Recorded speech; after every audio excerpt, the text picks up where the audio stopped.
નમસ્કાર, ખૂબ સ્વાગત છે આપનું વીટીવી ન્યૂઝમાં। હું છું આપની સાથે રાધા। બુલેટિનની શરૂઆત મહત્વના સમાચારથી। ડાંગ જિલ્લામાં રફતારના રાક્ષસોનો કહેર હજુ પણ યથાવત છે।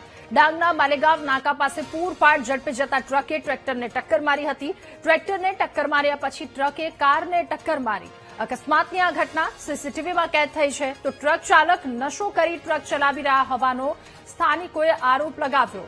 સાપુતારા પોલીસે ગુનો નોંધી સીસીટીવી ફૂટેજના આધારે હવે સમગ્ર કેસની તપાસ શરૂ કરી છે। ત્યારે અકસ્માતની આ ઘટના જ્યાં રફતારના રાક્ષસોનો કહેર હજુ પણ યથાવત છે અને આ રફતારનો કહેર સીસીટીવીમાં કેદ થયો છે। ટ્રકે ટ્રેક્ટર અને કારને ટક્કર મારી। અકસ્માતની આ સમગ્ર ઘટના સીસીટીવીમાં કેદ થઈ છે। ટ્રક ચાલક નશો કરી અને ડ્રાઇવિંગ કરતો હોવાનું ત્યાંના સ્થાનિક લોકો જેમણે કહ્યું છે તેમણે આરોપ લગાવ્યો છે।